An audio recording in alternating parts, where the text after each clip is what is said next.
সবসময় বিশেষ কিছু রান্নাবান্না করতে একদমই ইচ্ছা করে না, কিংবা ছোট ছোট ভাই বোনেরা যারা চাকরি বাকরি করতে বাবা মাকে ছেড়ে অনেকটা দূরে আছে, তাদের জন্য আজকের এই রেসিপি। একটা পাত্রর মধ্যে বা কড়াইয়ের মধ্যে আমি মুসুরির ডাল 1 কাপ পরিমাণ ভালো করে ধুয়ে আধ ঘন্টা ভিজিয়ে রেখেছিলাম। সেই ডালটা নিয়ে নিলাম।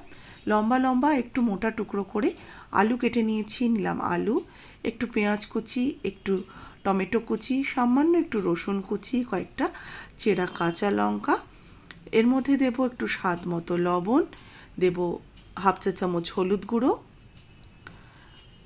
আর দেব সামান্য একটু লঙ্কার গুঁড়ো, একদম যত সামান্য। এবার অল্প একটু সর্ষের তেল দেব, 1 চামচের মতো কাঁচা সর্ষের তেল দিয়ে দিলাম। দিয়ে ডাল, আলু, পেঁয়াজ, টমেটো, লঙ্কা, রসুন সমস্ত কিছু একসাথে খুব ভালো করে মেখে নেব। বেশ একটু চটকে চটকে মাখবো, যাতে পেঁয়াজ টমেটোটাতে একটু বেশ নরম নরম হয়ে আসে। এবার এটাকে গ্যাস ওভেনের ওপর বসিয়ে দিয়ে এবার এটাকে একটু মিক্সড করে নেব খুন্তি দিয়ে। একটু মিক্সড করে এতে দিয়ে দেবো জল। জলটা দেব প্রায় ওই 1.5 কাপের মতো জল অ্যাড করলাম। আমি যতটুকু পরিমাণে ডাল আলু নিয়েছি তাতে আমি 1.5 কাপের পরিমাণ জল নিলাম। এবার এটাকে ঢাকা দিয়ে একদম হাই হিটে প্রথমে 5 মিনিট ফুটতে দেব। 5 মিনিট হয়ে যাওয়ার পর একটু ঢাকাটা খুলে নিচ্ছি। খুন্তি দিয়ে নাড়াচাড়া করে দেখব ডালটা যখন একটু বেশ ফাটা ফাটা হয়ে যাবে, মানে ডাল সেদ্ধ হবে না, আলুও সেদ্ধ হবে না, 5 মিনিট হাই হিটে ভালো করে ফুটিয়ে নিয়ে একটু মিক্সড করে নিয়ে আবারও ঢাকা দিয়ে একদম মিডিয়াম টু লোতে রেখে দেবো আরও 5 মিনিটের জন্য। যাতে কি হবে, ডাল আর আলু বেশ সুন্দরভাবে নরম হয়ে যাবে। দেখে বুঝতেই পারছেন আলু তো সুন্দর সেদ্ধ হয়ে গেছে, ডালও বেশ নরম হয়ে গেছে। এবার এই ডালটাকে আমি একটা পাত্রতে নামিয়ে রেখে দিচ্ছি। সামান্য একটু কড়াইতে জল দিয়ে জলটা ধুয়ে ডালের মধ্যে দিয়ে দেবো। ঘরোয়া রান্না, একদম ঘরোয়াভাবে তৈরি করছি। হয়তো অনেকেই করেন না, আবার অনেকে এইভাবেও করেন। এবার একটা বাটির মধ্যে 2টো ডিম ফাটিয়ে নিয়ে নিলাম।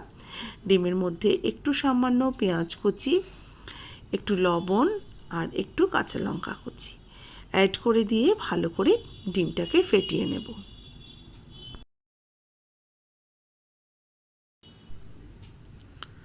ডিমটাকে আস্তে আস্তে ভালো করে একটু পেঁয়াজ, লঙ্কা আর লবণ যেটা দিয়েছি সেটা দিয়ে ভালো করে একটু ফেটিয়ে নিচ্ছি। ডিম ভালো করে ফেটানো হয়ে গেলে একটু সাইডে রেখে দেব।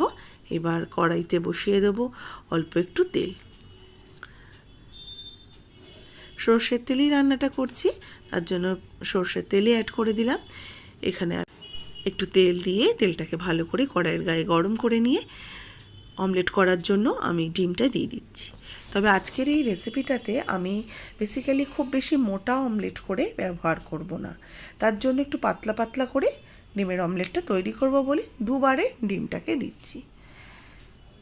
আপনারাও কিন্তু এরকম একটু পাতলা করে ডিমের অমলেটটা করবেন, যেটা খেতে ভালো লাগবে। না হলে একটু মোটা করে ডিমের অমলেট করলে খেতে ভালো লাগবে না। এটাকে এই 2-3 টুকরো করে কেটে নেব।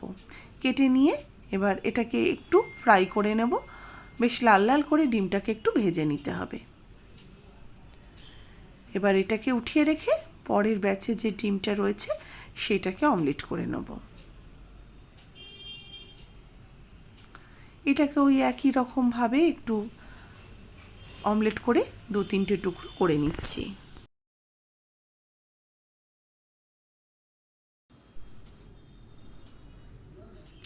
এই ডিমটাও টুকরো করা হয়ে গেছে। এবার এগুলোকেও উঠিয়ে রেখে দেব। দিয়ে এবার তেলের মধ্যেই ফোড়ন দিয়ে দিচ্ছি একটু গোটা জিরে, এতে দেবো একটু রসুন কুচি, অল্প সামান্য একটু কাঁচা লঙ্কা কুচি, দেবে একটু পেঁয়াজ স্লাইস করে কেটে নেওয়া রয়েছে। এবার এগুলোকে একটু ভাজা ভাজা করে নেব। পেঁয়াজ, রসুন, কাঁচা লঙ্কা একটু ফ্রাই করে নেব। যেভাবে তড়কা করার সময় আমরা একটু ফ্রাই করে নিই, সেইভাবে একটু ফ্রাই করে নিচ্ছি।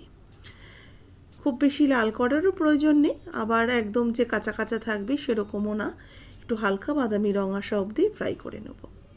আজকের এই রেসিপিটা কিন্তু আপনারা ভাত রুটি বাদ দিয়েও খেতে পারেন। রুটি ভাতের সাথে তো ভালো লাগবেই, তাছাড়া যারা ডায়েট করছেন তারা কিন্তু একটু প্রোটিন রিচ খাবার পছন্দ করেন, তাতে কিন্তু মসুরির ডাল, ডিম একটা ভালো অপশান। আলুটাকে বাদ দিতে পারেন, আলুর বদলে অন্য কোনো সবজি অ্যাড করতে পারেন। একটু সামান্য লবণ, সামান্য একটু হলুদ গুঁড়ো, লঙ্কার গুঁড়ো আর জিরের গুঁড়ো দিলাম, দিয়ে একটু কষিয়ে নিচ্ছি মশলাটাকে। এর সাথে একটু টমেটো কুচিও অ্যাড করেছি। মশলাটা ভালো করে কষানো হয়ে গেলে সেদ্ধ করে রাখা ডাল আর আলু দিয়ে দিলাম। এবার অল্প একটু আবারও সামান্য একটু জল অ্যাড করে দিলাম, দিয়ে এটাকে ভালো করে মিক্সড করে নিচ্ছি। এবার এর ওপর থেকে আমি ডিমের অমলেটগুলো দিয়ে দেবো।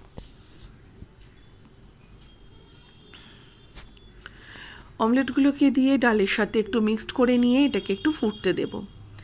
বেশিক্ষণ লাগবে না, মিনিট 2-3 হাই হিটে এটাকে ফুটিয়ে নেব।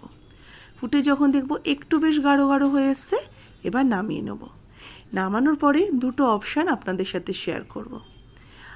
আপনারা এর মধ্যে একটু ঘি অ্যাড করতে পারেন যদি হাতের কাছে থাকে, আর না হলে একটু ধনেপাতা কুচি দিতে পারেন। আমি আজকে একটু ধনেপাতা কুচি দিচ্ছি। অনেক সময় তো ধনেপাতাটা হাতের কাছে থাকে না, ঘিটা কিন্তু আমাদের সব সময় বাড়িতে থাকে। ঘিটা দিয়ে দেবেন 1 চামচ, যেটা ইচ্ছা সেটা দিতে পারেন। অসম্ভব ভালো হয় খেতে, যেমন রুটি, পরোটা, ভাত সবের সাথে ভালো লাগবে। আবার শুধুও একবারটি খেয়ে নিতে পারেন। বেশ ভালো খাবার। রেসিপি ভালো লাগলে লাইক করে দেবেন।